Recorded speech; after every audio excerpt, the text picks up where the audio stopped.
Panthers running back Jonathon Brooks suffers another knee injury. We'll tell you what to do with him in your Dynasty leagues next.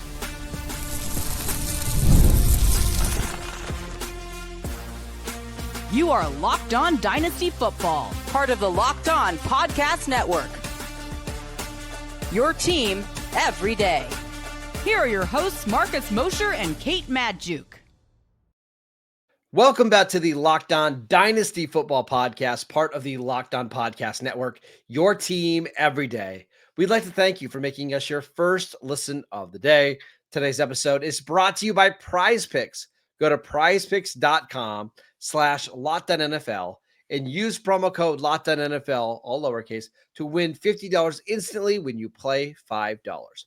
Welcome back. I am your host, Marcus Mosher. You can follow me on Twitter at Marcus_Mosher. Joining me today, as always, is Kate Madjuk. You can follow her on Twitter at Kate Madjuk. On today's show, we're going to discuss some of the biggest news coming out of Monday Night Football. We're going to do some waiver wire stuff at the end of the show. But Kate, let's start with some big Dynasty news. Jonathon Brooks, who was up to a top 12 running back in our Dynasty leagues, tore his ACL again this week. This is the second time that he's torn it in the last year. What are we doing with Jonathon Brooks now?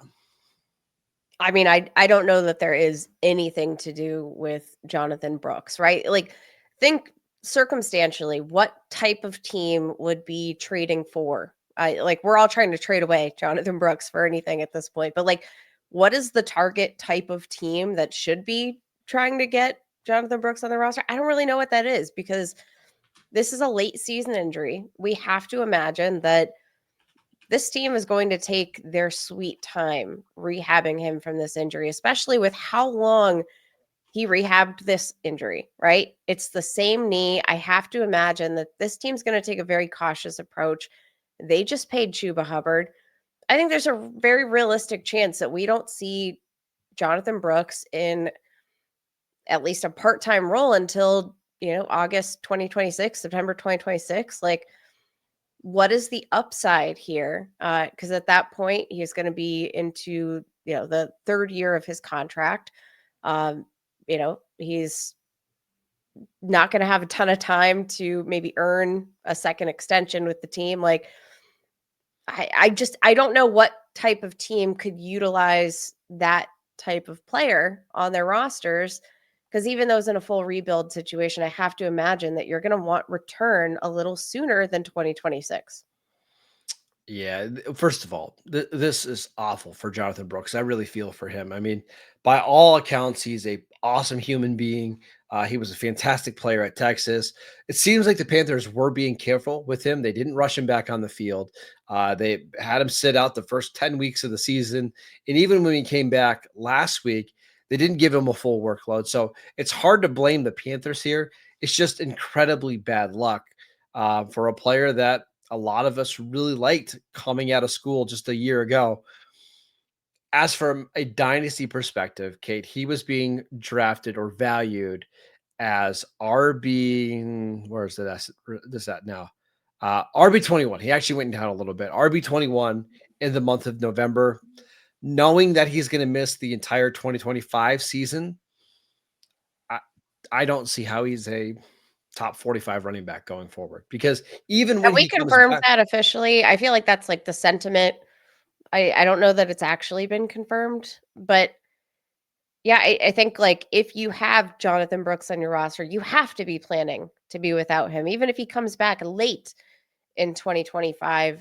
Like, I don't know what to do with that. Like, if I'm in a rebuild, like I said, I'm going to be looking toward maybe some players with like upside. I'm going to be looking toward draft picks that I can maybe cash in on a little bit more quickly in that circumstance. Like,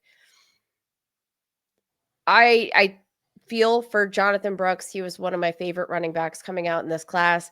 Thought he had probably the most well-rounded skill set, was just the overall best running back that could have been a potential first-round pick if it weren't for that injury. But I think you have to look at the circumstances, look at the fact that they paid Chuba Hubbard. There's opportunity, I think, to buy low in the Panthers offense, but I'm not doing it on Jonathon Brooks, though. Not on Jonathon Brooks, yeah. Because even if he comes back in 2026, and he's fully healthy, you're talking about a running back that's basically missed 2 full seasons, and there's just no way Carolina is gonna put him in the backfield and expect him to be the lead guy, so I'm out. I'm just totally out here. Now let's talk about the flip side of this, because the flip side of this is that Chuba Hubbard just gained a lot of value. Chuba Hubbard being paid as a top 10 running back in the NFL. Now the biggest threat to his opportunity is going to be sidelined indefinitely. Ranks 7th in terms of opportunity share. We are, really seeing him evolve as a workhorse. 7th in carries, 9th in targets, 12th in red zone touches, despite the fact that this has not been a team that is necessarily visiting the red zone a lot. Like, this is an ascending offense. We're seeing Bryce Young play better football than we've seen throughout his 2 years in the NFL at this point. I think you have to be all in on Chuba Hubbard if you're looking for one of these mid-range running backs that, could help you here in the immediate and maybe in the next couple of years to come. So, okay, here are the running backs this year that have a success rate over 56% and are averaging 4.6 yards per carry or better. It's Chuba Hubbard, Derrick Henry, and that's the list. Like, that's how good Chuba Hubbard has been this year. He has been one of the league's most efficient and most effective running backs. And now he's right back to being the lead running back in this backfield. Okay, they finished the game last week against Philadelphia with Chuba Hubbard as the only healthy running back on the roster. Now they had to go out and sign some other guys this week. But I think for the remainder of this season, for your fantasy playoffs, he's a clear-cut RB1. And I have a hard time envisioning him not being an RB1 going into next year because the Panthers just don't have that many resources. I have a hard time believing they're going to spend a high pick on another running back after drafting Jonathon Brooks and signing Chuba Hubbard. This is one of the 7 or 8 running backs that I just absolutely trust moving forward. Yeah, and he's, again, I'm sure we're going to see a pretty big shakeup in terms of his average draft position in Dynasty startup drafts here, with the news that, Jonathon Brooks is out. Right now, in the month of November, before the injury, was valued at RB 37, behind guys like Javonte Williams, Aaron Jones, who, 30 years old, still producing, but still 30 years old. Rashad White, who's very quickly losing ground to Bucky Irving, and J.K. Dobbins, who, plenty of explosion on a 1-year deal. Like, there's no guarantees there. There are a lot of players that I could see losing ground to Chuba Hubbard in these upcoming dynasty rankings. I think Chuba Hubbard's probably closer to like RB20 at this point than he is RB40. I'll go even further. I'll go further than that, Kate. We talk about how running back is really a year-to-year proposition. And if you're looking at the final 4 weeks here and the 2025 season, here are the running backs that I would take ahead of Chuba Hubbard without thinking about it. Jahmyr Gibbs, Bijan Robinson, Saquon Barkley, and then I don't know. Those are the only ones, because I think you can make a case for any of the guys. Derrick Henry is going to be 31 yet next year. At some point, the wheels are going to fall off. DeAndre Swift is not in a great situation. We're seeing Kenneth Walker get banged up, and then Zach Charbonnet come in and look fantastic. Devon Achane has some injury concerns. His efficiency is also down. There's just not many guys that I would take over Chuba Hubbard right now. If you offered me, I'm going to give you an example. If you offered me Chuba Hubbard for Jonathan Taylor, I think I would lean Hubbard, to be honest with you. I think I would lean Hubbard. Okay, give us your rationale, because that is a very bold statement. Hubbard's just been better this year, and Jonathan Taylor's had a lot of injuries. He plays in an offense that I just don't think is very good. And when Anthony Richardson plays, he just doesn't get the goal line touchdowns either. Hubbard's a better receiver out of the backfield. I just trust Hubbard to be a more productive fantasy running back than Jonathan Taylor. Doesn't mean he's a better actual NFL player, but he's been a better fantasy runner all this year. I don't see how that changes in 2025.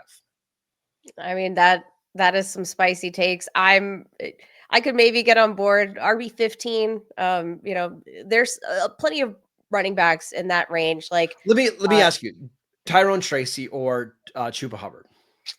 I'll take Chuba. Okay. What about Joe Mixon? 28-year-old running back. A lot of miles there. I'll probably take Chuba.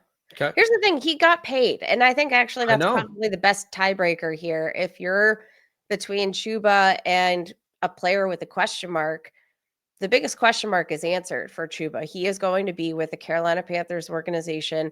He has been productive despite the fact that this has been an offense that we've seen struggle plenty. Maybe I'm higher on Chuba than I thought. Maybe. Yeah, I think he's the one that you need to be buying in your dynasty leagues.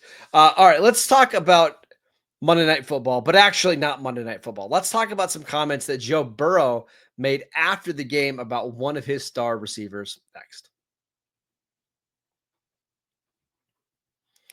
This episode is brought to you by IceShaker. Hey, Locked On NFL fans, I know that you're like me and your holiday shopping list is probably not done yet. Well, if that's the case, we've got the perfect gift for the passionate sports fans in your life. Perhaps you've heard of IceShaker. IceShaker is now officially licensed with the NFL, NHL, NBA, NCAA, and MLB, and will make the ideal gift. Created by and used by the Gronkowski brothers, IceShakers has sold over 1 million bottles. They have changed the game with workout bottles, and this is the gift that you've been looking for. Go to IceShakers.com and use promo code LOCKEDONNFL at checkout to save 25% off your order. I've got mine right here if you're watching with us on YouTube. I absolutely love it. It keeps water cool all day long. I also like how easy it is to clean. You can just twist out the bottom. It's absolutely fantastic. It will hold ice for 30 or more hours. Order your team branded bottles today at IceShaker.com and use the code LOCKEDONNFL for 25% off your order. IceShakers, show your support for your teams with the best branded workout bottles on the market. IceShakers. This episode is brought to you by Prize Picks. If you love watching the game, you're going to love Prize Picks. It's the easiest and most exciting way to play daily fantasy, whether it's football, basketball, baseball, or any of your favorite sports. Prize Picks makes your holidays bigger and brighter. Here's why you need to check it out. You can win up to 200 times your money on Prize Picks. Plus, this holiday season, they're giving away over $30 million in rewards during Picksmas and offering 2 free picks in December. And when your picks hit, Prize Picks makes it easy to cash out. You can get your money in as fast as 15 minutes. We told you yesterday we like Rico Dowdle to go over 50 rushing yards. He did have one of the best games of his career. We'll see what the matchups looks like for week 14. But we'll make sure we give you a winning pick. Download the Prize Picks app today and use promo code LOCKEDONNFL to get $50 instantly after your first $5 lineup. That's right, $50 instantly after you play $5. Prize Picks, run your game. Welcome back to the Locked On Dynasty Football Podcast. We are discussing the Monday Night Football game, which, of course, Joe Burrow went wild. So did Jamar Chase. Tee Higgins did not, Kate. But after the game, Joe Burrow, with the way that Burrow talks, kind of slyly slipped in that he feels confident that the Bengals are going to do everything they need to make sure that Tee Higgins is on the team in 2025 and beyond. What did you make of those comments? It's interesting because there is, another wide receiver here who maybe, that extension isn't quite as pressing as that of Tee Higgins, but you have 2 wide receivers that we've got to get under contract here for the Cincinnati Bengals. But my biggest takeaway is that if Joe Burrow wants Tee Higgins to stay, I have to envision that the franchise is going to do all they can to appease their franchise quarterback who's playing at an MVP level right now and is, arguably one of just the most productive players on a team that just can't seem to consistently win football games in the NFL right now. So I applaud Joe Burrow for going up and standing up for his guy. Like, it's clear that he wants Tee Higgins back, right? And they make it work financially, though.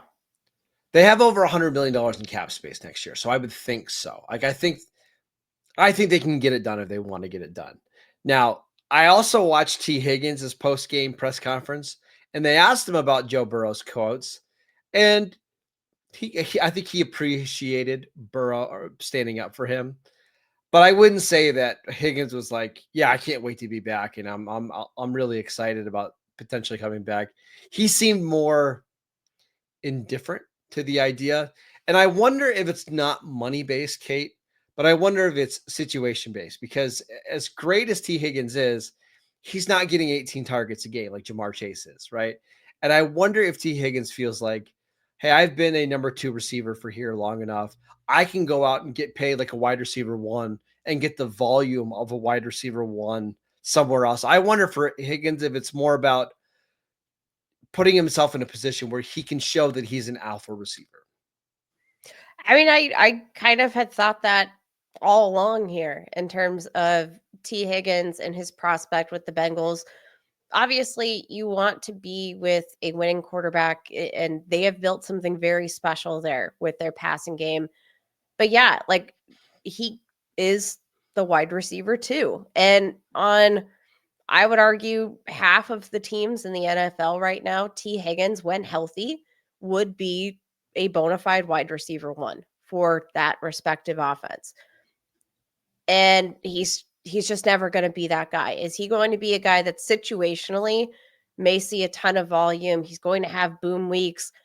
Yes, but they're not going to be the guy that he's not going to be the guy. That is Chase's role in this offense. And I just thought it was also interesting, the juxtaposition of the timing. Like during the game last night, there's a lot of Twitter conjecture about the Patriots potentially going all in, being prepared to offer. I think the phrase was offer him the moon, offer Tee Higgins the moon. And let's be honest, that's an intriguing situation for a guy that wants to take over and be a team's wide receiver 1, tied to a young quarterback who's shown a lot of promise, without many playmakers around to divert potential targets. Like if he's going to get the money and that standing as wide receiver 1, I have to imagine that would be kind of an appealing situation for a wide receiver, when we know wide receivers, especially the really good ones, want one thing, and they want the ball in their hands. Yeah. And I think there's going to be situations for Higgins this offseason where he can go and be the number 1 receiver and be paired with a good quarterback. And I think that's the other thing, that's the case. I don't think he's going to go to name your team that maybe has a bad quarterback, the Raiders right now. Like, I don't think he's going to go there. I don't think he's going to want to make sure that he stays playing with a high caliber quarterback. And could he do that in Cincinnati? Absolutely. But I think if you are a dynasty manager, you're hoping that he can go somewhere else and earn 150 to 160 targets. Yeah. And as long as his body holds up on that, that if he sees 150 plus targets in a year, he is going to be a wide receiver 1, point blank. There's never been the question of talent when it comes to Tee Higgins. It's always been these kind of extraneous factors. It's been the contract. It's been the presence of Jamar Chase. It's been the health issues. Like on his own, though, if he is fully healthy, which it appears like he is, didn't do much in the stat sheet this week. But again, his presence on the football field is something that opens up a lot for the rest of the offense. And we've seen this offense with and without Tee Higgins, and it operates pretty differently without Tee Higgins on the field. And I think that that's something that's tangible he can point to say, like, I am a difference maker even when I'm not getting the football. I'm changing the way the defense plays the game. I'm changing the way we're able to play football here with Joe Burrow. I think he's going to earn an absolute bank in free agency. Whether or not that is with the Cincinnati Bengals, we'll see. Maybe those comments after the game were some of the frustration of seeing Chase get 18 plus targets. Like, yeah, I mean, Higgins did not have a good game here. No, and maybe squeaky wheel gets the grease. I don't know, but do you want to buy Tee Higgins in Dynasty? Is the question. Yes, I do. Now the thing with Higgins is he's missed like 35% of the career games. that he's been eligible to play. That's my big concern, not anything with the talent. But even if he's back in Cincinnati next year, I mean, he is somebody that is a weekly wide receiver 2 with wide receiver 1 upside. Yeah, I'm buying Tee Higgins. I still think he's only 25 years old, Kate. What is your favorite landing spot for Dynasty? Chargers. I just think he's a perfect fit with like Ladd McConkey inside playing the slot. Higgins is the deep receiver. I think he could have a massive career there. Here's the thing, even with a relatively low passing volume, I think you're right. We saw the passing volume for the Chargers increase after their bye. Imagine the targets that we've seen for Quentin Johnston and then just replace those one for one with Tee Higgins. And then you have, Ladd McConkey operating more on the inside up the seam. Like, I think, there could be plenty of room maybe to support both of those wide receivers. I also think the Patriots, an intriguing, albeit much more questionable landing spot there with Drake May. I do think that there's probably a higher ceiling for Tee Higgins, though, if he's not signing with the Bengals. So we're going to have to keep paying close attention to these post-game pressers for a vibe check to see what we're feeling out of Cincinnati. Yeah. All right, let's talk about some waiver wire pickups going into week 15 as we go to the fantasy football playoffs. We will get to that next. Hey, this episode is brought to you by FanDuel. We absolutely love FanDuel. Get ready to tackle the NFL action with FanDuel, America's #1 sportsbook, because right now, new customers can bet $5 and get $150 in bonus bets if you win. The FanDuel Sportsbook app gives you everything you need to place live bets on the NFL all in one place. So when you get a hunch in the middle of the game, you can check out the latest stats, view live play-by-play, and so much more on the same page where you place your bets. Just visit FanDuel.com to join today. You'll get started with $150 in bonus bets if you win your first $5 bet. That is FanDuel.com. Never waste a hunch and make every moment more with FanDuel, an official sportsbook partner of the NFL. Welcome back to the Locked On Dynasty Football Podcast. We'd like to thank you for making us your first listen every single day. For your second listen, check out the new Locked On NFL show. 2 shows every single day. 1 in the morning with Tyler Rowland, 1 in the afternoon with Tony Wiggins, available wherever you get your podcasts. All right, Kate, we are, at least in most of my leagues, we are going to the fantasy football playoffs here, week 15. Who are you picking up in the waiver wires to help you get through the playoffs? There's been no secret that injuries are kind of a bit of a problem right now. And, the bad news is that's probably limiting some of your, primary options here.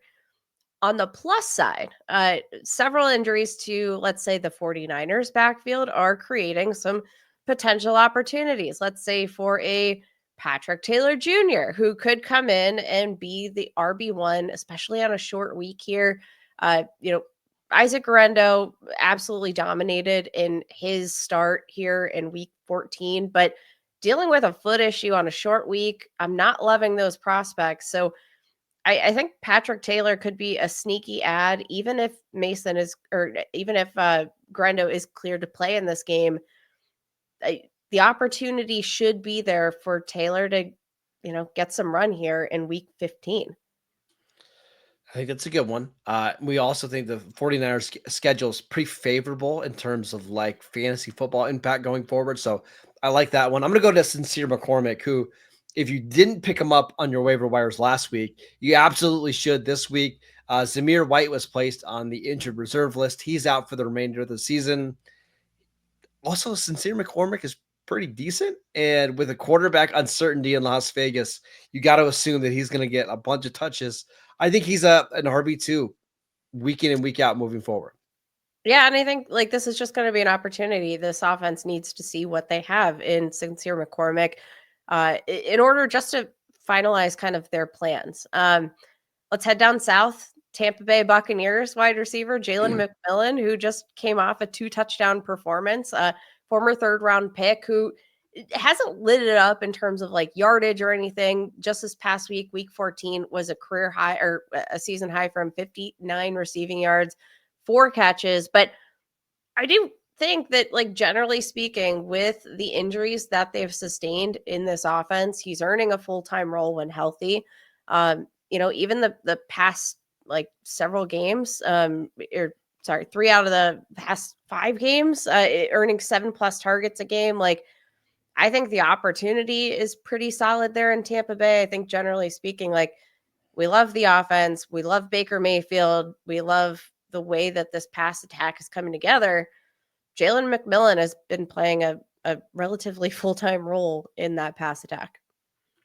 How much do you trust Baker moving forward? Every week it's getting a little bit more. You are. Okay, so he is throwing for a bunch of yards. The interceptions are frustrating, but I think McMillan is probably the most talented of the receivers not named Mike Evans, probably. Mhm. It's not a bad call.